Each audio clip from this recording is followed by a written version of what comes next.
चलो, तो आज ना हम लोग लैंड रेवेन्यू पॉलिसीज के बारे में बात करेंगे ब्रिटिशर्स की।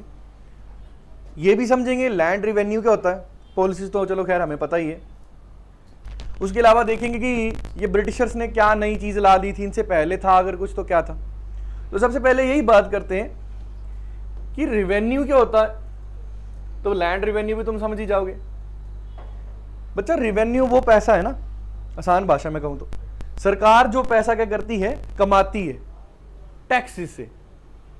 सरकार क्या करती है, लोगों को कहती है कि आपकी जो कुल कमाई है उस कुल कमाई में से कुछ कमाई हमें दे दो, बदले में हम क्या करेंगे, सरकार चलाएंगे, मतलब आपके लिए जो देश है या फिर जो राज्य है उसको चलाएंगे। समझे या नहीं, इतनी बात लगी पता। अब जब हम बात करते हैं लैंड रेवेन्यू की, तो लैंड रेवेन्यू की जब हम बात करते हैं तो हम बात करते हैं यही चीज, ये टैक्स जो सरकार ले रही है वो किससे ले रही है, लैंड से, जमीन से ले रही है। किससे ले रही है? अब जमीन से क्या मतलब है, तो जमीन पे बच्चा उस टाइम पे ज्यादातर अगर इंडिया की बात करोगे तो इंडिया में that time agrarian economy was there, agriculture was there.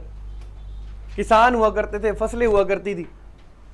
तो खेतों में जमीन पे फसलें उगेंगी, उस फसल के बदले कुछ पैसा इकट्ठा किया जाएगा सरकार से, तो वो सरकार को दिया जाएगा। सरकार बेसिकली जो पैसा लेगी ना जमीन से, जमीन पे जो फसलें उगी हैं, ठीक है, उसको कहते हैं लैंड रेवेन्यू। अब लैंड रेवेन्यू के लिए हमेशा ना कुछ पॉलिसी चाहिए। सरकार ने कितना पैसा लेना है, कितना नहीं लेना है, कुछ ना कुछ तो पता होना चाहिए ना। जैसे आज हम बात करते हैं जीएसटी आया, एक नई पॉलिसी आई थी, गुड्स एंड सर्विस टैक्स। तो इसने जो पुरानी टैक्सेशन थी उसको बदल दिया। पहले क्या होता था, स्टेट के अलग टैक्सेस होते थे, सेंटर के अलग टैक्सेस होते थे, वैट अलग होता था, अलग अलग तरीके के टैक्स होते थे। अलग अलग जगहों पे चीज़ों की वैल्यू अलग अलग हो जाती थी।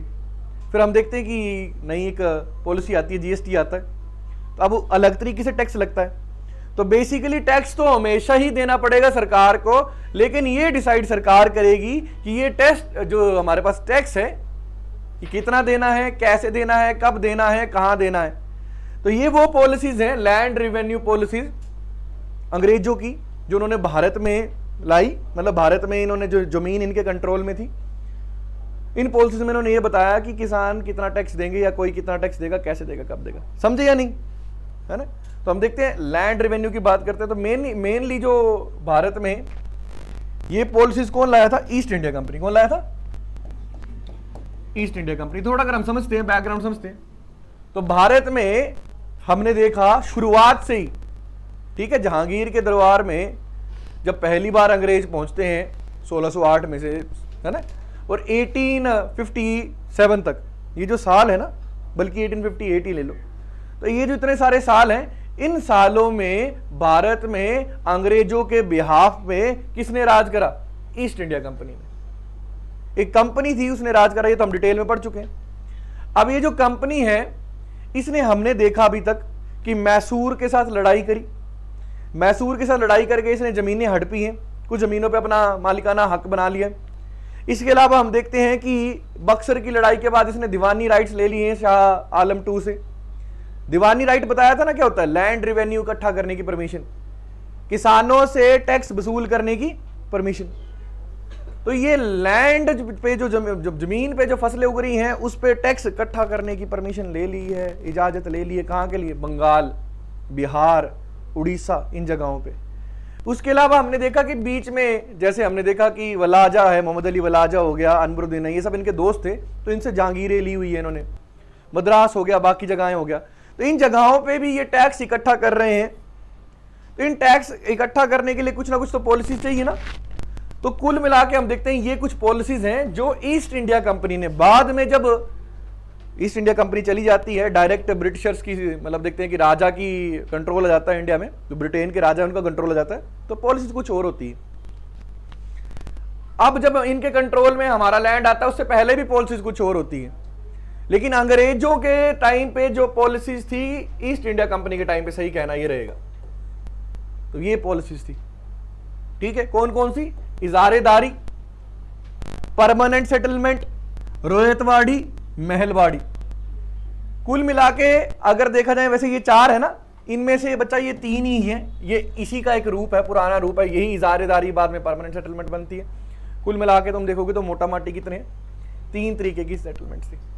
कितने तरीके की सेटलमेंट थी?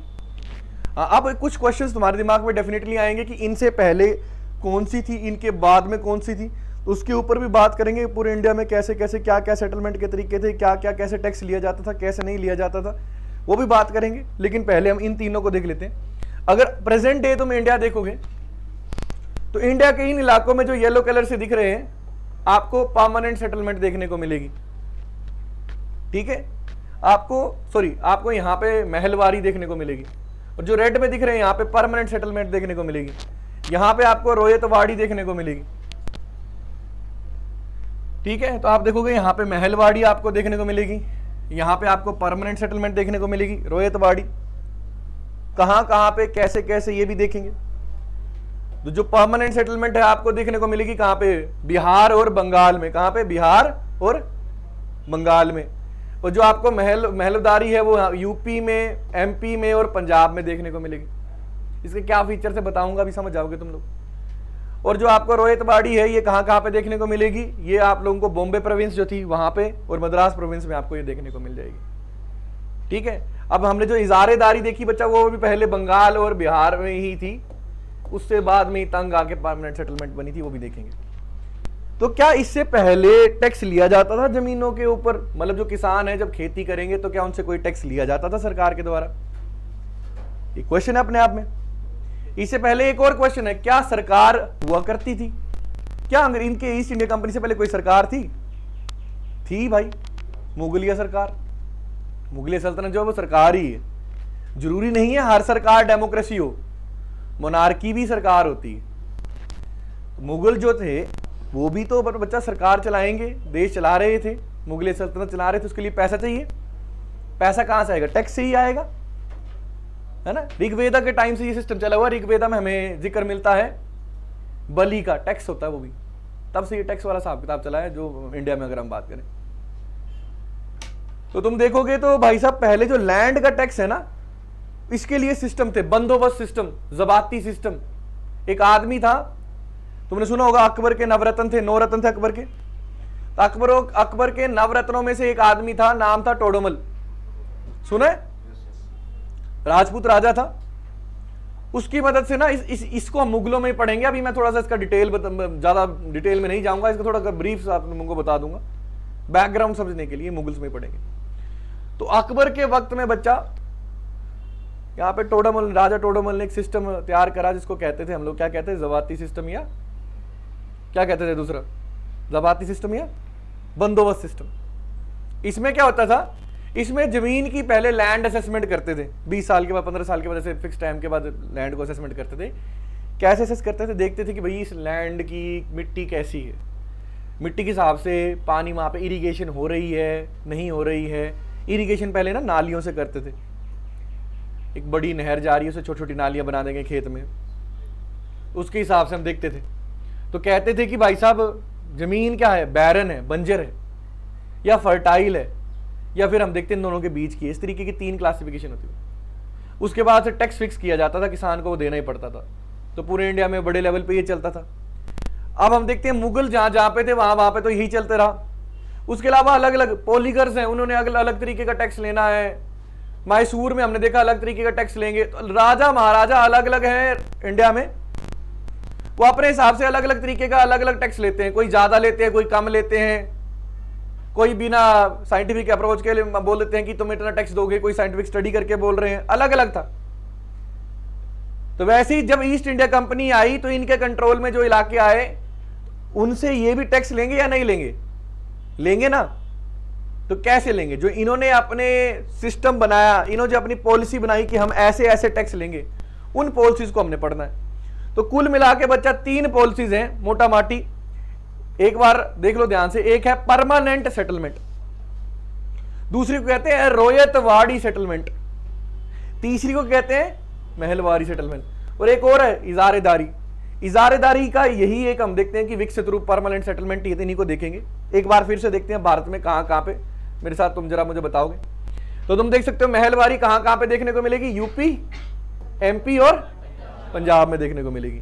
रोहितवाड़ी कहां कहां पे देखने को मिलेगी, बंगाल प्रेसिडेंसी और मद्रास प्रेसिडेंसी में। और परमानेंट सेटलमेंट कहां आपको देखने को मिलेगी? बंगाल और बिहार में। शाबाश। चलो, तो बच्चा यहीं से क्वेश्चन बन गया, एक क्वेश्चन तो यहीं से बन गया। बहुत सारे एग्जाम्स में यही पूछ लेते हैं कि मद्रास प्रेसिडेंसी में तीनों का नाम दे देंगे, कहेंगे बीच ऑफ द फॉलोइंग, 4 जगहों का नाम दे देंगे, ठीक है। एरिया, ठीक है, had policy of ryotwari land revenue system, तो यहीं से बन गया ये तो। चलो आगे चलते हैं, हम एक सबसे एक करके देखते हैं। सबसे पहले हम क्या देखेंगे? इजारेदारी सिस्टम। ये वो पहला सिस्टम है जो अंग्रेजों ने टैक्स कैलकुलेट करने के लिए कोई साइंटिफिक सिस्टम बनाया, नहीं तो पहले जो तरीका चलता है उससे टैक्स ले लेते थे। अभी बच्चा तुम्हें आगे जाकर ना एक और चीज पढ़ाऊंगा मैं, 1773 का रेगुलेटिंग एक्ट पढ़ाऊंगा। इसमें ना एक गवर्नर जनरल ऑफ बंगाल बना दिया जाता है, नाम होता है उसका वॉरेन हेस्टिंग। जब वॉरेन हेस्टिंग 1773 में बंगाल के गवर्नर जनरल बनते हैं तो बड़ी सारे चेंजेस लाते हैं। उसमें से एक चेंज ये भी था कि बंगाल में जो टैक्स है वो अलग तरीके से हम देखते हैं कलेक्ट किया जाएगा। जमीन का टैक्स अलग तरीके से जो है कलेक्ट किया जाएगा। अब जो जमीन का टैक्स कलेक्ट करने की बात आ रही है तो उसके लिए एक नया सिस्टम इंट्रोड्यूस किया गया, नाम क्या देते हैं? इजारेदारी सिस्टम। पेपर में सीधा क्वेश्चन आ जाता है, इजारेदारी सिस्टम किसने या किसके वक्त इंट्रोड्यूस हुआ? तो याद रखना किसके वक्त? वॉरेन हेस्टिंग, पहला गवर्नर जनरल है बंगाल का, भूलना मत। पेपर में आता है, क्या नाम है? वॉरेन हेस्टिंग, ठीक है, याद रखना, पेपर में बार बार आ चुका है। इजारेदारी किसके टाइम पर इंट्रोड्यूस हुआ? Warren Hastings. अभी गवर्नर जनरल कहां का है? बंगाल का, तो ये पॉलिसी भी कहां पे लाएगा? बंगाल में। उस टाइम का बंगाल आज का बिहार, बंगाल और उड़ीसा है। तो आज के बंगाल का और वेस्ट बंगाल का, चाहे कह लो, इसमें चाहे मैप पे तुम देखोगे तो इसमें इतने मुझसे नहीं बताया, तो अगर तुम ध्यान से देखोगे तो ये बांग्लादेश भी, बिहार भी और उड़ीसा का इलाका भी, तो इस इलाके में इजारेदारी सबसे पहले आता है।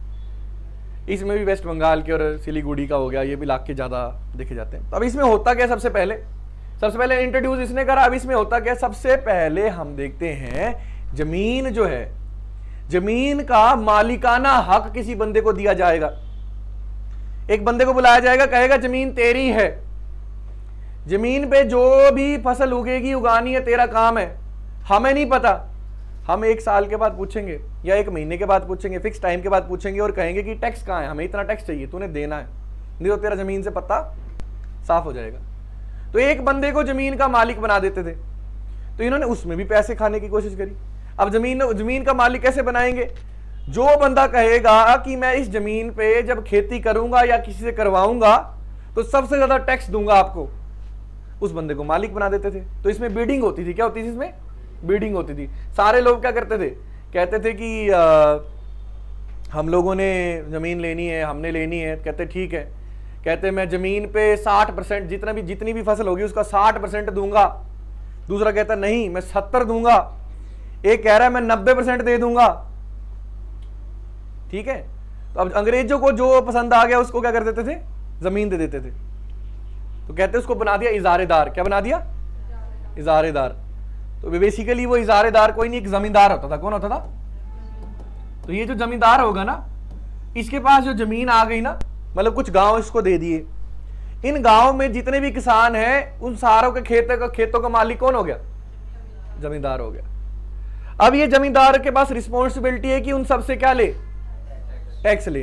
जो भी उन्होंने फसल उगाई ना, उस फसल में जितना भी हिस्सा उगाया, मान लो कि 100 किलो गेहूं उगाई, तो ये सेट कर देगा। मान लो इसने अंग्रेजों को कहा कि मैं तुम्हें कितने दूंगा? 90%। तो मतलब 100 किलो उगी है तो 90 किसको जाएगी? अंग्रेजों को जाएगी। तो ये बच्चा अपने आप को क्या बीच में ऐसे बैठा, तो ये किसान को क्या कहेगा? 99, जो 100 में से 99 किलो मेरे को देके जा, 9 किलो मैं तो रखूंगा। अब किसान के पास कितनी बच गई? खाली 1 किलो बच गई। तो मतलब किसान सबसे ज्यादा क्या होता था इसमें? जो सबसे ज्यादा यहाँ पर शोषण जो हो रहा है वो किसका हो रहा है?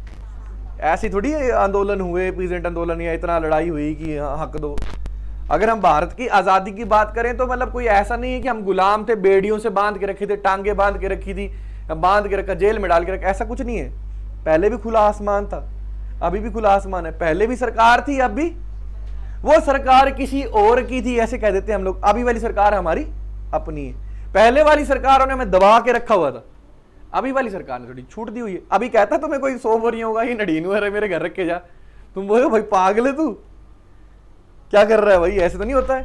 ऐसे होता है? नहीं होता है। उल्टा आजकल तो अभी तो तुम देखोगे तो किसानों को तो उल्टा सब्सिडियां दी जाती, छोटे किसानों से कुछ लिया भी नहीं जाता है, उनको तो उल्टा इंश्योर करा जाता है कि भाई इनको तो कम मिनिमम इतना प्राइस तो मिले। पहले ऐसा कुछ नहीं था, पहले कहते उगाओ हमें देके जाओ, ये अंग्रेज ऐसे करते थे।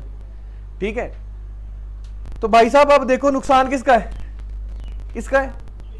तो इसमें तुमने कुछ की पॉइंट्स याद रखने हैं। सबसे पहले ये जो सिस्टम है, ये सिस्टम कब लागू हुआ? 1773। किसने लागू करा? कहां पे? बंगाल में। इस सिस्टम में क्या होता? बिडिंग बेस्ड था, बोली लगती थी। अब याद रखना एक चीज बच्चा, इस सिस्टम में ना बड़े ड्रॉबैक से फेल हो जाता है। ड्रॉबैक्स क्या थे? इसमें फिक्स करा गया कि मालिकाना हक ना हमेशा के लिए नहीं दिया जाता था इजारेदार को या फिर जमींदार को। कितने टाइम के लिए दिया जाता था? 5 सालों के लिए दिया जाता था। अब कई हो जाते थे डिफॉल्टर लालच में। अब बच्चा कोई ना लैंड असेसमेंट का, कोई लैंड असेसमेंट मतलब कि कोई साइंटिफिक तरीका नहीं है ये बताने का कि ये जमीन जो है अगले साल कितना फसल देगी। उस टाइम कोई तरीका था, आज ये तरीके हैं। तो ये मान के चलते थे अप्रोक्सीमेशन में। मान लो कि जमीन की कैपेसिटी क्या है, सो मैंने बताया ना 100 मान के चल रहे हैं, 100 बोरे गेहूं को देने की है। चलो एक बोरा 1 किलो का, तो 100 किलो मान लो, जैसे भी तुमने मानना है, मानने का काम सारा। तो 100 बोरे गेहूं का देने की इसकी 100 किलो लेके चल लो, 100 किलो गेहूं देने की जमीन की क्या है कैपेसिटी है। तो कई लालची इतने होते थे कि बोली में क्या कहेंगे कि भाई हमें क्या मिल जाए, जमींदारी मिल जाए। इस चक्कर में 100, क्योंकि पैसे तो बाद में देने हैं ना, जमींदारी तो पहले मिल जाएगी, तो 105 की बोली लगा देते थे। अब अंग्रेज क्या करेंगे? खुश हो जाएंगे, 105 देगा, जा तू ले जा। पर कहते हैं ना कि सोच समझ के नहीं चलोगे, लालच बुरी बला है। अब ये 105 कहां से ला के देगा? ये किसान को कहेगा तू मेरे को 102 बोरियां दे। बेचारे के खेत में उगी 100 बोरी, 102 कहां से देगा?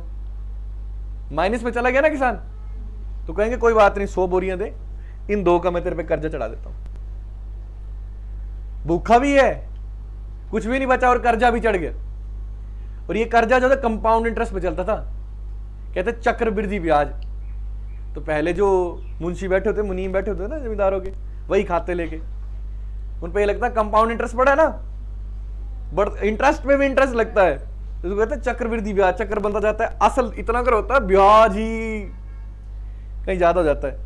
तो ये बहुत, और एक टाइम पे तो किसान भी क्या ले छाती फाड़ ले, भाई ले जा, मेरे को ही ले जा, मार दे। कहां से दूंगा यार, मर तो जाना ही है वैसे भी। ये भी फंस जाएगा जमींदार, ये भगलेगा, जो भी कलेक्ट क्लुक्ट वो लेके भगलेगा, डिफॉल्टर हो जाएगा। अल्टीमेटली नुकसान किसका हुआ? ईस्ट इंडिया कंपनी का नुकसान हो गया। लूट लूट के, भाई तभी कहते हैं ना तरीका होता है, लूट लूट के खाया है, लेकिन फिर भी ऐसे थोड़ी कहते सोने की मिट्टी लूट के खाई है। किसान की बुरी हालत, फिर भी अंग्रेजों को कोई फायदा नहीं हुआ। इस टाइम पे ईस्ट इंडिया कंपनी डूबने को आई थी। इतना टैक्स मिल रहा है ना, लेकिन आप देखो ना, बेवकूफ तो है नहीं वो भी, उनको पता है कि जमीन की कैपेसिटी 100 है, तो 102 किलो की कहां से तुम ये टैक्स दे दोगे। लेकिन बच्चा एक चीज होती है, इसको कहते हैं करप्शन। तो जो करप्शन है ना, ईस्ट इंडिया कंपनी में बहुत करप्शन थी। तो जमींदारों की सेटिंग होती थी कि 102 की बोली की लगा के मेरे नाम कर दे कागजों पे, 40 तेरे 60 मेरे, ये 60 तेरे 40 मेरे, मैं हो जाऊंगा फरार बाद में, ये जो भी कर लूंगा। तो ये सब फॉल्ट्स थे। एक तो करप्शन फॉल्ट है, ऊपर से कोई साइंटिफिक टेक्निक नहीं है जिससे बताया जा सके कि अगले साल कितनी यील्ड होगी। टैक्स में जो पैसे हैं वो बहुत ज्यादा है जो लोगों से लिए जाएंगे, और जमीन तो बच्चा एग्जॉस्ट। अब देखो किसान क्या कोशिश करेगा, ज्यादा से ज्यादा फसल उगाने की कोशिश करेगा। इस चक्कर में ज्यादा से ज्यादा जमीन क्या हो जाएगी, एग्जॉस्ट हो जाएगी। जमीन को क्या नहीं मिलेगा, रेस्ट नहीं मिलेगा। वो कोशिश करेगा ऐसी फसलें लगाए जिससे पैसा ज्यादा मिलता है। तो जब क्रॉप साइकिल हम देखते हैं रोटेट नहीं होगा, तो जमीन को भी भैया टाइम चाहिए होता है क्या करने के लिए, अपनी उपजाऊता वापस लाने के लिए, अपनी फर्टिलिटी रीगेन करने के लिए। जमीन के फसल कैसे लगती है, जमीन के अंदर जो न्यूट्रिएंट्स होते हैं उनको पौधे खींच लेते हैं। अब फिर वो हम देखते हैं कि कुछ टाइम के बाद पानी के साथ, खाद के साथ, या पेड़ पौधे खुद ही हम देखते हैं गिर के उस जमीन में वो न्यूट्रिएंट्स वापस ले आते हैं। टाइम लगता है ना, लेकिन हम टाइम कहाँ दे रहे हैं। किसान का होगा कि ज्यादा से ज्यादा फसल उगाए, इस चक्कर में बच्चा लॉस नहीं होगा, तो काम तो खराब है। इस वजह से ये इजारेदारी सिस्टम हो जाता है fail. It is prove to be a failure. और ज्यादा नहीं, 20 साल के बाद ही ये कुछ टाइम के बाद ही हम देखते हैं इसको चेंज करके दूसरा सिस्टम ला दिया जाता है, परमानेंट सेटलमेंट। हालांकि बच्चा 4-5 सालों बाद इसका फेलियर हमें दिख जाता है। उसके बाद हम देखते हैं इसमें पहले चेंज के लिए जाता है कि जो इजारेदारी है वो सिर्फ कितने टाइम के लिए दी जाएगी, 1 ईयर की। और 1 साल के अंदर अगर जमींदार टैक्स भरने में सक्षम नहीं रहा, काबिल नहीं रहा, तो फिर क्या बन जाए, उसकी जमीन उसे खींच लेके किसी और को दे दी जाएगी। अब बच्चा जमींदार भी क्या हो जाएगा, जालिम हो जाएगा। उसको तो अपनी जमीन बचानी है ना, जमीन है तभी जमींदार है। तो जमीन बचाने का तरीका क्या है, ज्यादा से ज्यादा टैक्स देगा कौन, किसान। तो वो अंग्रेज शोषण किसका करेंगे, जमींदार का। जमींदार किसका करेगा, तो साइकिल चला हुआ ना ये। तो एंड में पिस कौन रहा है, किसान ही पिस रहा है। तो बहुत, और इसी वजह से बच्चा बंगाल में पहली बार फेमाइन आए थे। इतनी उपजाऊ धरती है ना बंगाल, तुम देखोगे ना यार क्या नहीं है बंगाल में। यहाँ देखो इतनी नदियां हैं, अगर तुम यहाँ पे नदियां देखो ना बंगाल पे, तुम हैरान रह जाओगे। बंगाल आज का अपना वाला नहीं, ये दूसरा भी। तो यहाँ पे तुम देखो गंगा जा रही है, गंगा की इतनी सारी ट्रिब्यूटरी है, दामोदर है, यहाँ पे तुम देखो क्या हुगली है, कितनी सारी ट्रिब्यूटरीज है। पूरा जाल बिछा हुआ है यहाँ पे नदियों का। इतनी सारी नदियों के बावजूद, इतनी फर्टाइल मिट्टी के बावजूद, इतने अच्छे मौसम के बावजूद यहाँ के लोग क्या हो गए, भूखमरी के शिकार हो गए। फेमाइन आ गया बंगाल में। तो भाई उसके पीछे किसी ना किसी का तो हाथ होगा ना। तो ये पर जो भी है नुकसान अंग्रेजों का भी हुआ, सिस्टम है पूरा का पूरा, ठीक है। तो अब अंग्रेजों को भी जब नुकसान हुआ तो उनको समझ आई कि सिस्टम खराब है। तो ये हम देखते हैं, फिर हम नया सिस्टम लेके आए। क्या लेके आए, नया सिस्टम लेके आए। इसी को हमने इनमें चेंज लाया और इसको कहते हैं परमानेंट सेटलमेंट। इस सिस्टम को ना बच्चा एक और नाम से जाना जाता है, पता किस नाम से जाना जाता है, जमींदारी सिस्टम। इसमें जो बंदा है ना जिसको जमीन दी गई उसको क्या कहा गया, जमींदार। अब कहा गया, अब इसमें जब ना इन्होंने देखा ना कि भाई ये सिस्टम फेल क्यों हुआ, तो एक वजह पाई कि जो जमींदार है ना, जो पहले जो मतलब जिन बंदों को इजारादार बनाया था, वो लोग ना इस जमीन को जो उनको दी गई है सिर्फ कितने टाइम के लिए दी गई। जैसे भी इलेक्शन नहीं होते 5 साल के लिए दी जाती जिम्मेवारी, तो बंदा कहता है ठीक है मौका मिला है चौका मार लेता हूं। तो वैसे कहते हैं कि इनको 1 साल या 5 साल के लिए जमीन दी जाती थी। तो इस वजह से ये क्या सोचते थे कि जमीन हमारी नहीं है, 5 साल के लिए जमीन मिली है, ज्यादा से ज्यादा क्या इकट्ठा करो, प्रॉफिट इकट्ठा करो। तो इस प्रॉफिट की वजह से हम देखते हैं कि प्रॉफिट वाले माइंडसेट की वजह से अल्टीमेटली क्या हो रहा था, अंग्रेजों को नुकसान। क्योंकि इनके पास परमानेंट जमीन नहीं थी, अंग्रेजों की तो परमानेंट ही थी ना। तो कहते हैं कि अगर किसी बंदे में ये सेंस ऑफ थिंकिंग होगी कि जो जमीन है वो मेरी ही है, इसमें जितना फायदा होगा मेरा ही होगा, तो बेहतर रहेगा। अब अंग्रेजों ने कहा कि बिडिंग वाला काम खत्म कर दो, 5 साल बाद 1 साल बाद फिर से जमीन को किसी और को नहीं देंगे, एक बंदा फिक्स कर दो, उसको क्या कहेंगे, इस इलाके का क्या है, वो जमींदार है, सारी जमीन उसकी होगी। और बच्चा अब ना पहले जमीन की जमीन जो थी ना वो रेंट पे दी जाती थी। तो रेंट पे दी हुई चीज बेची नहीं ना जा सकती है, आगे किसी को फर्दर रेंट पे नहीं दी जा सकती है। अब जमींदारों के पास जमीनी हक हैं। अब जमींदार चाहे तो अपनी जमीन किसी को आगे बेच सकते थे। जमींदार जब मर जाता उसके बेटे की जमीन हो जाती थी, हेरिडिटरी काम चल पड़ा है, उसकी फैमिली की जमीन हो जाती थी। किसी को चाहे तो वो गिफ्ट दे सकता था, बेच सकता था, दहेज में दे सकता था। तो मतलब जमीन किसकी हो गई, वो जमींदार की। अंग्रेजों को मतलब क्या है, बस अंग्रेज क्या करेंगे, यहाँ पे टैक्स फिक्स करेंगे, कहेंगे इतना टैक्स हमें दे दो। तो अंग्रेजों को लगा ये बढ़िया होगा, इजारादारी से बढ़िया होगा। तो हम देखते हैं ये नया आया, तो इसमें हम यही देखते हैं कि ये सिस्टम था क्या। तो सबसे पहले तो देखते हैं कि भैया ये जो परमानेंट सेटलमेंट एक्ट है ये कब आता है, 1793 में। 1793 में आता है। कितने साल बाद आता है ये, किसके, इजारेदारी के। इसको लाता कौन है, लॉर्ड कॉर्नवालिस। कौन, याद रखना कौन लाता है इसको, लॉर्ड। हाँ तो याद रखना इसको लाता कौन है, लॉर्ड। कितने साल बाद आता है, 20 साल बाद आता है। आता है कहां पे, बंगाल में। बंगाल की बात इसमें अलग क्या है, इसमें बच्चा बंगाल, बिहार, उड़ीसा, ये सारे, ये पहले जो यहाँ पे इजारेदारी सिस्टम था ना इसको चेंज कर लेता है, ठीक है। अब हम देखते हैं इसके अलावा बनारस हो गया, है ना, मध्य प्रदेश के कुछ इलाकों में हम देखते हैं, और मद्रास के कुछ इलाकों में हम देखते हैं ये लगाया जाता है पहले, बाद में वहां पे नया सिस्टम आ जाते हैं। इसमें तुम ध्यान दोगे तो सबसे पहले जो सबसे एक पिरामिड शेप बनी, पिरामिडल टाइप का इसका स्ट्रक्चर है। सबसे ऊपर कौन होगा, ब्रिटिशर्स। असली जमीन किसकी है, इन्हीं की है। इन्होंने अपने नीचे कुछ के रख लिए जमींदार। उन जमींदारों के पास कहा कि तुम्हारी जमीन पक्की है, तुमने हमें बस टैक्स देना है। और इस जमीन के जो हम देखते हैं जो काम करने वाले लोग हैं वो कौन है, किसान, पीजेंट्स मतलब किसान। ये सारा टैक्स कौन भरेगा? किसान ही भरेंगे। चलो तो आगे देखते हैं। अब यहाँ पे ये इंट्रोड्यूस क्यों करी गई थी?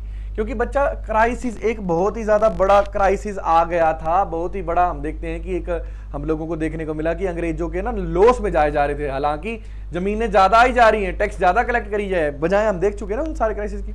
उसके अलावा ना दे वांट टू, देखो जो लोकल जमींदार थे ना, वो जमींदार क्लास जो है ये वॉरियर क्लास भी है। पहले के वक्त में जमींदार जो अपनी जमीनों के लिए लड़ते थे, राजा महाराजों के लिए लड़ते थे, तो वॉरियर क्लास थी। अगर इस क्लास को किसी तरीके से अपने लिए लॉयल बनाया जा सके तो आने वाले टाइम में इस क्लास के साथ लड़ाई क्या करी जा सकती है? अवॉइड की जा सकती है। की जा सकती है कि नहीं की जा सकती है? तो वॉरियर क्लास को लॉयल बनाने के लिए भी एक अच्छी पॉलिसी थी। ठीक है, समझे या नहीं? उसके बाद हम देखते हैं लेकिन इसके कुछ क्या थे? ड्रॉबैक्स थे। ड्रॉबैक्स में सबसे पहले बच्चा इसमें ना टैक्स अगर तुम देखोगे तो कहा जाता था कि जमीन का जो मान लो कि 11 हिस्से, जमीन से जितना भी हमने मिलता है ना, सारी चीजें मिलती है, उसको कितने हिस्सों में बांट दो? 11 हिस्सों में बांट दो। अब इस 11 में से तुम देखोगे 10/11 हिस्सा जो है ना, वो टैक्स की तरह जाएगा किसको? अंग्रेजों को। और अब 1/11वां हिस्सा जो है ना, ये बचेगा पीछे जमींदारों के लिए और किसके लिए? किसानों के लिए। तो मतलब अगर 1100 बोरियां उगाई ना, तो 1100 बोरियों में से 1000 बोरियां किसके लिए जाएगी? अंग्रेजों के लिए जाएगी। पीछे कितनी बची? 100 बोरियां। अब 100 बोरियां बचनी है तो जमींदार क्या करेगा? कहेगा कम से कम मेरे पास 90 बोरियां हो, किसान 10 में काम चला ले, नडीन वो ही दे दे, उसको तो बस चले तो 100 ही कर ले। कहेगा ठीक है 10 बोरी में तेरा काम चल जाएगा, तो बड़ा मोटा ताजा थोड़ी करना हमने, है ना। अब अंग्रेजों ने ये सोच के लाया सिस्टम की ये इंप्रूवमेंट करेगा। अंग्रेजों ने कहा कि ठीक है तेरे पास 100 बोरियां आ रही है ना, 100 बोरियों में 50 ले ले, 10 बोरियां किसको दे दे? किसान को दे दे। 40 बोरियां जो है ना, उनके जो पैसा है ना, और इसमें बच्चा पैसा कैश में लिया जाता था, बोरियों में नहीं लिया जाता, वो समझाने के लिए बोल रहा हूँ इस वाले सिस्टम में। कह रहे तो 40 बोरी का पैसा है ना, उसको ना लैंड की इंप्रूवमेंट में लगा। इंप्रूवमेंट कैसे? उसमें खाद गिरवा, उसमें सिंचाई का सिस्टम, कोई नालियां नूलियां खुदवा और सिंचाई करवा उसमें, ताकि अगली बार फसल क्या हो? और अच्छी हो। जब फसल और अच्छी होगी तो अंग्रेजों को देखो, यहाँ पे अंग्रेजों ने ऐसे नहीं कहा 90% दो भी, उन्होंने कोई ऐसा फिक्स नहीं करा। उन्होंने कहा कि भाई साहब इतना चाहिए हमें। फसल अच्छी होगी तो अंग्रेजों को क्या मिलेगा? अच्छा क्या मिलेगा? जो कर रहे हैं वो अच्छा मिलेगा, जमींदार को भी अच्छा मिलेगा, किसान को भी अच्छा मिलेगा। हिस्सा क्योंकि हिस्से के हिसाब से ना, हिस्सा टोटल हिस्सा बढ़ता जाएगा तो सबका परसेंटेज में हिस्सा बढ़ता जाएगा, फायदा तो सबका है। लेकिन इसमें दिक्कत क्या हुई कि जमींदारों ने सिर्फ अपनी सोची। जमींदारों ने कहा ऐसी की तैसी कल देखेंगे, अभी निकल रही है ना फसल, तो 80 बोरी 90 बोरी अपने पास रखो, 50 बोरी 40-50 बोरी क्यों लगानी उस पर इंप्रूवमेंट पे। तो इस वजह से जमीन की क्वालिटी गिरती गई। किसान, हम देखते हैं कि नहीं पॉसिबल हो पाया किसानों को कि वो कर दे पाए। अब जब किसान टैक्स नहीं ना दे पाते थे तो किसानों से जमीन ले ली जाती थी, किसी और को दे दी जाती थी। और जमींदार जब अंग्रेजों को ना दे पाए तो अंग्रेज क्या करते थे? जमींदारों से ले लेते थे। तो जमींदारों से अंग्रेज जमीन ना ले ले, इसलिए अंग्रेज किससे टैक्स लेते थे? जबरदस्ती। तो जमींदार बोलेंगे किसानों से टैक्स। जो किसान है वो जब वो अपने खेत, अब मान लो बीच में कहीं, और देखो ये फिक्स है, देना ही पड़ेगा। किसी साल मान लो बारिश नहीं हुई, फसल खराब होगी, सूखा पड़ गया, हर बार फसल अच्छी थोड़ी होती है। उस बार किसान क्या करेगा? कुछ नहीं ना कर पाएगा। तो अब किसान को टैक्स देने के लिए क्या करना पड़ेगा? जमीन से अगेन क्या लेना पड़ेगा? जमीन के नाम पे क्या लेना पड़ेगा? कर लेना पड़ेगा, लोन लेना पड़ेगा। और वो लोन कैसे चलेगा? चक्रवृद्धि ब्याज। तो वो ब्याज बढ़ता ही जाएगा हमेशा, समझे या नहीं? तो इसके ड्रॉबैक से तो क्या फेल हो जाएगा? चलेगी, फेल हो जाती है। अब नया सिस्टम आता है। अब ना यहाँ पे ना अंग्रेज एक प्रॉब्लम भी डिटेक्ट कर लेते हैं कि जो बीच का वो है ना, बिचौला है ना, बिचौला, वो ही दिक्कत है। क्या देख रहे हैं? ये आते ही नींद उड़ गई है। कौन है ये? देखा टकलू टकलू लग रहा है, कोई बाबा तो नहीं है यार ये? कोई है? कौन है ये? दीपक लाल। तू क्या जानता भाई इसको? सेलिब्रिटी कोई है? जानते सब है, बताते कोई नहीं है। इन्फ्लुएंसर है। तू ऐसे इन्फ्लुएंस हुआ ना? चलो छोड़ो। तो नींद उड़ाने का तरीका है और कुछ भी नहीं है। देखते ही तुम्हारी नींद खुल गई, है ना। चलो तो हम देखते हैं अब कौन से सिस्टम की बारी कर रहे हैं, किसकी बात कर रहे हैं। अगला अब अंग्रेजों ने कहा कि बच्चा प्रॉब्लम जो है ना वो बिचौला है, बिचौला हट जाएगा स्यापा खत्म। तो बिचौले को हटाने की बात करी अंग्रेजों ने। कहा बच्चा हमेशा प्रॉब्लम कौन है? किसी ने किसी के सर पे तो डालनी थी, अपने थोड़ी देखेंगे हैं। 1100 में से 1000 बोरी भाई अंदर कर रहा है, फिर कह रहा है जमींदार बेचारा बुरा है ना। किसी ने किसी के सर पे तो डालनी थी, वो अपना नहीं दिखा। तो भाई साहब इन्होंने कहा कि कौन है रिस्पॉन्सिबल, कौन है? जमींदार। तो ये सिस्टम वो है जिसमें जमींदार मतलब बिचौला नहीं था, सीधा इनकी लेन देन थी। तो यहां पे इसका नाम क्या है? रोयतवारी। भूलना मत, रोयत का मतलब ही कहता है, रायत जो होता है ना, इसका मतलब ही अपने आप में होता है किसान, फार्मर। ठीक है, ये फार्मर नहीं है लेकिन यहां पे फसल उग सकती है। ठीक है, क्या बंजर जमीन खास डालने पड़ी। चलो तो हम देखते हैं, बेचारा डोरेमोन ही लगने पड़ो ये तो, हेलीकॉप्टर। चलो अच्छा, अब आगे देखो फटाफट से, उड़ गई नींद, हो गया ना। चलो आगे आ जाओ। तो सी अब देखते हैं हम लोग। तो ये कौन सा सिस्टम है? रोयतवारी सिस्टम है बच्चा। इस सिस्टम को सबसे पहले ना अंग्रेजों में एक अफसर होता है कैप्टन अलेक्जेंडर रीड, ये इस सिस्टम को हम देखते हैं, स्टडी करते हैं और डेवलप करते हैं। जब इस सिस्टम को डेवलप किया जाता है तो एक ना जो टीपू सुल्तान से मैसूर के इलाके लिए थे ना, उन पे एक्सपेरिमेंट किए कि भाई पहले एक्सपेरिमेंट ही करेंगे ना, कोई नया बड़ा चेंज लाना होगा तो एक्सपेरिमेंट बड़ा अच्छा रहता है। तो फिर ना एक हम देखते हैं कि इंडिया में उस टाइम पे जो गवर्नर जनरल थे वो कौन थे? Thomas Munro. ठीक है, ये मद्रास के उस टाइम पे हम देखते हैं मद्रास प्रेसिडेंसी के गवर्नर थे। तो मद्रास प्रेसिडेंसी में हम देखते हैं कि ये कौन सा सिस्टम लाते हैं? रोयतवाड़ी। फिर इनके बाद हम देखते हैं जो हमारे पास बॉम्बे प्रेसिडेंसी है उसमें भी ये सिस्टम लाया जाता है। नाम क्या है? रोयतवाड़ी सिस्टम। कौन से साल में? 1820 में। अभी एक बार देख लेते हैं। वो देखो ये कितना खतरनाक तरीके से देख रहा है भाई। 1773 में कौन सा है? इजारेदारी। 1793 में, देखो याद कर लो, ये भी कह रहा है याद कर लो भाई। 1793 में ही आया और 1820 में रोयतवारी। भूलना मत, नहीं तो तुम इसकी तरह रोल होगे बेचारे की तरह। ठीक है, चलो सी आगे चलते हैं। बहुत फेमस हो गया ना ये आदमी, है ना, बड़ी फनी वीडियोस वगैरह बनाता है। राखी सावंत का हस्बैंड था। चलो ये रोयतवारी नहीं तुमने सीखना है। यूपीएससी तो ड्रामा है, असली सपना तो हमारा बिग बॉस है ना। चलो आगे चलते हैं।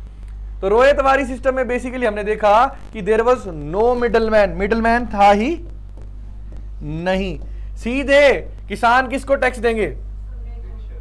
हाँ, ये किसने इंट्रोड्यूस करा? थॉमस मुनरो ने। साल क्या है? 1820। कहां पे? मद्रास में, बॉम्बे में, कुछ असम के हिस्से हैं, कुर्ग के कुछ इलाके हैं। ठीक है, ये ब्रिटिश देखते हैं जो है उनका इलाका है। इसमें क्या कहा गया? या तो 50% या फिर 60% जितना भी टैक्स है, 50 या 60% जो हिस्सा है बच्चा जो भी उगाया है किसको दिया जाएगा? अंग्रेजों को दिया जाएगा। बड़ी अच्छी, बेहतर, बाकियों के मामले से बेहतर, बाकियों के कंपेरिजन में बेहतर थी। कोई बहुत ज़्यादा सक्सेसफुल नहीं थी, फेल हो जाती है। क्योंकि इसमें बच्चा जब पहली बार जमीन का जो हमारे पास लैंड है, लैंड की वैल्यू की सॉरी ओनर किसको बनाया गया?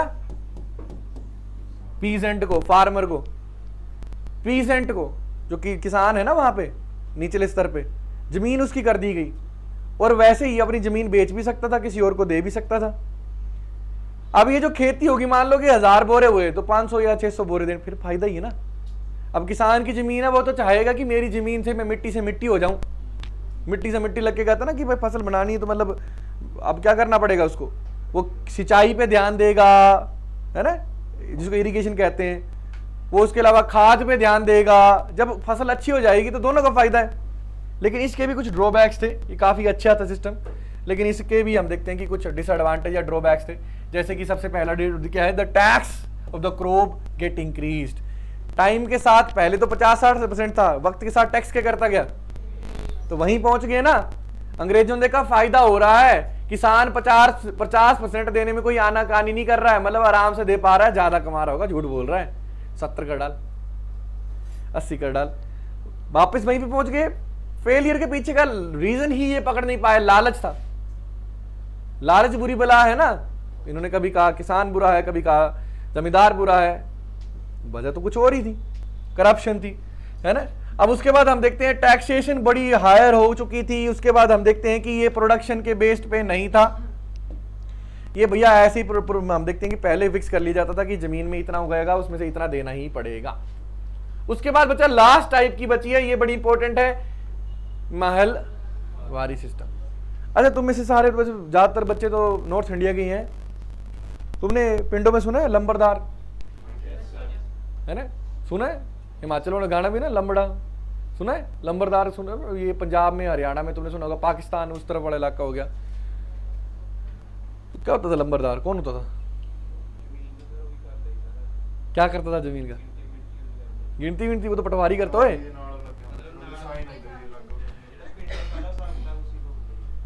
पहले क्या था, अब नॉर्थ इंडिया में गांव में ना, तुमने आज भी देखा होगा कि गांव में ना एक कबड़ा होता है, एक फैमिली होती है, उसका सारा गांव है, ऐसे होता था। जमींदारों की एक फैमिली होती थी, जैसे हम कह देंगे फलानी फलानी फैमिली है, फलानों की फैमिली है, उन्हीं के चाचे ताए के सारे घर होते थे, सारे चाचे ताए के फैमिली, 50 घर हैं, 40 घर है, 20 घर है, तो सारे आपस में चाचे ताए के हैं, पास वाला गांव किसी और का होगा, ऐसे होता था। तो गांव में पहले लोग ना एक बड़ी फैमिली, जॉइंट फैमिली की तरह रहते थे, गांव में रहते थे लोग। तो जमीन किसी एक की नहीं होती थी, सारों की होती थी। जैसे फॉर एग्जाम्पल अलग अलग, तुमने सुना होगा, जैसे लेट अस सपोज ये है, मान लो कोई विजयंत पुनिया एक बंदा है, इसके 4 बच्चे हैं, इन 4 बच्चों के 4 आगे हैं, उन 4 के 4, ये 5 पीढ़ियों की बात कर रहा हूं। तो ये तो लुढ़क गए, लेकिन इनके आगे आगे आगे आगे तो पुनिया परिवार हो गया ना। तो इस पुनिया परिवार के पास एक बड़ा सा गांव होगा। अब इस गांव में हो सकता है एक ही बड़ा सा घर हो, या अलग अलग छोटे छोटे घर हो गए, अब चाची ताई आपस में लड़के थोड़ा अलग अलग होगी, है ना। तो ये मान लो कि यहाँ पे ये रह रहे हैं, इनके आगे इनका गाँव है, तो ये गाँव में जो जमीन है ये सारी इनकी है, किसी एक की नहीं है। साथ में काम करते थे पहले टाइम पे, साथ में बुवाई करेंगे, साथ ट्रैक्टर भी नहीं होते, साथ में बुवाई, साथ में कटाई, साथ में ढुआई, साथ में सारा काम करेंगे, फसल जब होगी फेस्टिवल भी साथ में मनाएंगे। तो एक गांव का ऐसा सिस्टम था, एक गांव की जमीन हुआ करती, किसी एक की नहीं हुआ करती थी। दूर के रिश्तेदार है सारे, एक ही कुल के समझ लो। तो बच्चा इस पूरे को, इसको अंग्रेज क्या कहते थे, गांव को, ऐसे गांव को कहते थे महल, कहते थे, क्या कहते थे, महल। और ये नॉर्थ इंडिया में हुआ करते थे, जैसे यूपी में, आज का जो हमारे पास पंजाब है, हरियाणा है, हिमाचल के नदर्न इलाके आ गए, सदर्न इलाके आ गए, उसके अलावा पाकिस्तान का इलाका आ गया, आज का जो पाकिस्तान का इलाका है, यहाँ पे महल हुआ करते थे।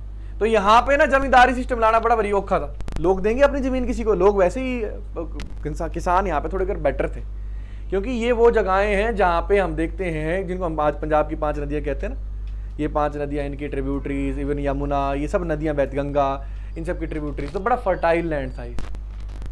तो लोग भी अच्छे थे, तो इनमें जमींदारी सिस्टम नहीं ला सकते थे, ना ही रोहितवाड़ी ला सकते थे। रोहितवाड़ी क्यों नहीं ला सकते थे यहाँ पे, क्योंकि इसी एक की लैंड तो है ही नहीं, पूरे गांव की लैंड है। आज तुमने भी सुना होगा ना कि कहते हैं कि भैया ये जमीन सरकारी जमीन है गांव में, है ना। तो वो सरकारी जमीन भी हुआ करती थी, बड़े सारे देखा होगा तुमने साहब। तो भाई साहब इसलिए ये सिस्टम तो लाया नहीं जा सकता, तो एक नया सिस्टम लाया जहां पे अंग्रेज क्या करते थे, सारी की सारी जिम्मेदारी एक गांव को दे देते थे कि भाई तुम्हारी जमीन है, तुम ही हमें टैक्स दो। तो ये टैक्स का जो सिस्टम है, इसको क्या कहेंगे, महलवारी सिस्टम। यहाँ पे ना गांव का एक जो बुजुर्ग आदमी है, या गांव का ऐसा आदमी जिसकी सब सुनते हैं, उसको लंबरदार बना देते थे कि तूने अब सारे गांव का ना टैक्स वैक्स इकट्ठा करके देना है, जिम्मेवारी तेरी है भाई, ठीक है। तो ये नॉर्थ इंडिया में चला ये। तो तुम देखोगे एक बंदा था, नाम क्या था उसका, होल्ट मैकेंजी। क्या नाम है, होल्ट। इसने ये सिस्टम ना बनाया था, इसने सोचा था कि ये सिस्टम बनाऊंगा मैं, लगेगा। पीछे वाला देखा ना, अलेक्जेंडर रीड के वक्त में बना था सिस्टम, कौन सा, परमानेंट सेटलमेंट। ये देखो जो परमानेंट सेटलमेंट है, अगर तुम देखोगे अलेक्जेंडर रीड के वक्त में बना, लेकिन लागू किसके वक्त हुआ, थॉमस मुनरो। रोहितवाड़ी जो है किसके वक्त में आया, तो ये तुमने याद रखना, विलियम बेंटिक के, किसमें, विलियम बेंटिक के वक्त में आया। किसमें आया ये, विलियम, वैसे याद रख लेना, विलियम बेंटिक के वक्त में ये सिस्टम आया था। और जो महलदारी है ना, ठीक है, महलदारी देखो किसके, होल्ट मैकेंजी, ठीक है। तो यहाँ हम देखते हैं कि होल्ट, सॉरी, जो महलदारी है ये भी विलियम बेंटिक के वक्त में आया, होल्ट मैकेंजी ने इसको इंट्रोड्यूस करा। अब हम देखते हैं जो होल्ट मैकेंजी है, ठीक है, इन्होंने बनाया, लेकिन इंट्रोड्यूस किसके टाइम पे हुआ, विलियम बेंटिक के वक्त में ये इंट्रोड्यूस हुआ था। और कहां कहां पे, पहले north west frontier province, Agra north west frontier province बच्चा आज का ये है खैबर पख्तून का इलाका पाकिस्तान में। आगरा का इलाका पंजाब का, गैंगटिक वैली मतलब यही यूपी का इलाका हो गया, ठीक है। और जो ये ब्रिटिश इंडिया के पास जो इलाके हैं ना, इनमें ये सिस्टम आता है। इसमें गांव टैक्स कैलकुलेट क्या करता था, गांव क्या करता था, महल क्या करता था, एक पूरा का पूरा टैक्स। हाँ, तो इसमें क्या होता था तुम देख सकते हो यहाँ पे कि पहले लैंड जो थी वो महल में बांटी जाती थी। हर एक महल किसके पास होता था, एक गांव के पास होता था, ठीक है। अब ओनरशिप किसके पास थे, किसानों के भी होता था, जो है ना। अब अंग्रेजों को बस ये मतलब था कि पूरा ये आपस में टैक्स इकट्ठा करके हमें दे दें। तो महलवारी में मिडिल मैन जो है वो कौन था, जैसे लंबरदार हमने क्या कहा, कौन है, लंबरदार है या बाकी लोग हैं, ठीक है। तो एक बार अब हम इसको आगे चल के देखते हैं डिटेल में, है ना, थोड़ा सा इसको अब रिवाइज करते हैं। इसके भी बड़े सारे ड्रॉबैक्स थे। टैक्स बढ़ने की वजह से बच्चा जो लंबरदार भी कुछ नहीं कर पाता था, गांव वाले भी कुछ नहीं कर पाते थे, जो कम्युनिटी होती थी ना ये फेल कर जाती थी। टैक्स बहुत ज़्यादा थे, तो इसलिए ज़मीन पे हम देखते हैं बहुत अच्छा लोग क्या नहीं कर पाते थे। अगेन लालच जो है ना वो वजह बन जाती है, ठीक है। तो अब हम देखते हैं इसको थोड़ा कर देखते हैं। तो रोयतवारी देखते हैं एक बार। तो रोयतवारी में कौन है, फार्मर है। डायरेक्ट किसको दे रहा है, जमींदारी में बीच में कौन आ गया, जमींदार आ गया। सेम हम देखते हैं कि यहां पे भी जो महलवारी है उसमें भी कौन आ गया, लेकिन ये बिचौला कौन है ना, ये गांव है पूरा का पूरा, ये विलेज है पूरा का पूरा, विलेज की जिम्मेवारी है। महलवारी में भी जिम्मेवारी किसकी, टैक्स करना, कलेक्ट करना, महल विलेज की है। जमींदारी में किसकी रिस्पॉन्सिबिलिटी है, जमींदार की। रोयतवाड़ी में किसकी जिम्मेवारी है, रोयत की। और एक और था इजारेदारी, इसमें भी किसकी जिम्मेवारी है ना, जमींदार की, जो टेम्परेरी टाइम के लिए आया है। देख लिया एक बार, रिवीजन हो गई, क्लियर है, ठीक है। चलो आगे चलते हैं। तो फिर भी देख लेते हैं। महलदारी में हम देखते हैं विलेज का जो हेड है वो टैक्स कलेक्ट करता था। टैक्स जो कलेक्ट होता है हम देखते हैं उसको कंपनी को दिया जाता था, है ना। अभी हम देखते हैं विलेजेस उसको विलेजर्स जो है, मान लो कि कुल 100 बोरियां देनी है ना, तो हर घर से 100 घर है तो एक बोरी आएगी, ऐसे होगा, मतलब मिलजुल के करते थे ये, ठीक है। अब यहाँ पे इसके फेलियर का पीछे का रीजन क्या है कि टैक्स जो है वो बहुत ही ज्यादा हुआ करता था, ठीक है। अच्छा, हम आगे देखते हैं परमानेंट सेटलमेंट की। तो भैया टैक्स कौन कलेक्ट करता था, जमींदार। अब लैंड का ओनर कौन होता था, जमींदार। यहाँ पे लैंड किसकी होती थी, विलेज की होती थी, और विलेज में जो किसान उनकी होती थी। यहाँ पे टैक्स कितना है, लगभग 60% से भी ज्यादा हो जाता था। कई बार तो कहते थे कि भाई तुमने क्या करना है, 1/11 अपने पास रखना है और 10/11 हिस्सा हमें देना है, ठीक है। टैक्स कंपल्सरी था और कैश में देना होता था, ये भी फेल हो गया। एक और सिस्टम देखा हमने, कौन सा, रोयतवारी। इसके क्या की पॉइंट्स थे, टैक्स किससे लिया जाता है, डायरेक्ट। ओनरशिप किसके पास थी, फार्मर के पास थी। और जो टैक्स रेट है वो लगातार बढ़ते जा रहे थे, इस वजह से ये भी फेल हो जाता है ना। तो एक बार फिर से देख लो कौन कौन लाया है, किसके सिस्टम को कौन कौन लाया। तो यहाँ पे एक बार इसको फटाफट से देख लो, ठीक है। तो जो परमानेंट सेटलमेंट है, सबसे पहले हम देखते हैं किसके वक्त आई, लॉर्ड कॉर्नवालिस। इसके अलावा इजारेदारी, वॉरेन हेस्टिंग। इजारेदारी कौन साल में, 1770। ये कौन से, 1793, कॉर्नवालिस लेके आया इसको। उसका 1820 में कौन सी आई, हाँ बाद में 1833 में मद्रास में लगती है, लेकिन पहले भी हम देखते हैं कि ये आ चुकी थी। तो ये कौन लाया इसको, थॉमस मुनरो। तो ये वहां का हम देखते हैं कि मद्रास का है ना, उस टाइम पे इसका कंट्रोल इसके पास था। अगला कौन आया है, विलियम बेंटिक। ये कौन से लाया, महलवारी सिस्टम लाया है, ठीक है। चलो तो अब आगे चलते हैं। इसमें अगर एक बार इसकी टाइमलाइन भी देख लेते हैं ताकि तुम लोगों को याद रहने करने में दिक्कत ना महसूस हो। यहाँ पे तो इसकी टाइमलाइन देख लो। तो सबसे पहले अब तुम देखो यहाँ पे 1793 में क्या आया है, कहां पे आई है, लाया कौन है एक बार बता दो,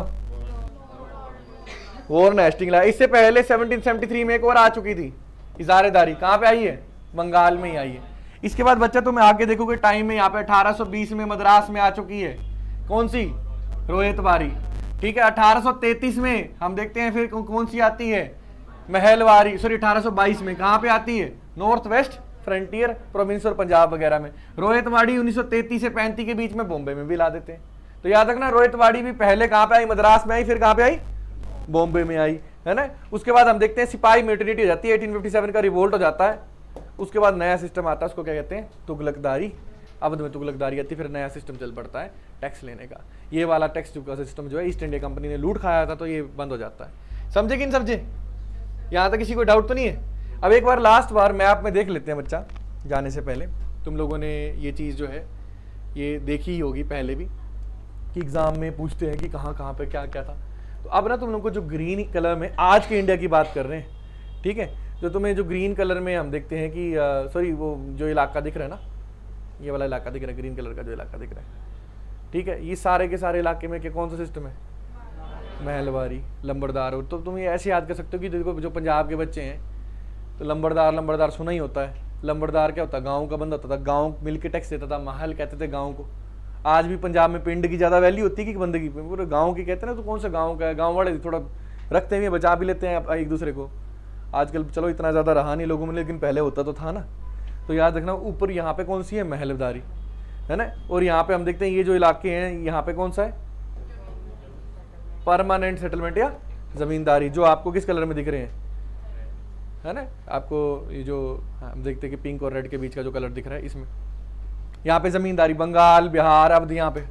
उसके अलावा आपको जो ये नीचे की देख रही है, मतलब जो मद्रास हो गई, बॉम्बे प्रेसिडेंसी होगी, और कुछ असम के इलाके थे, आज का असम और मेघालय।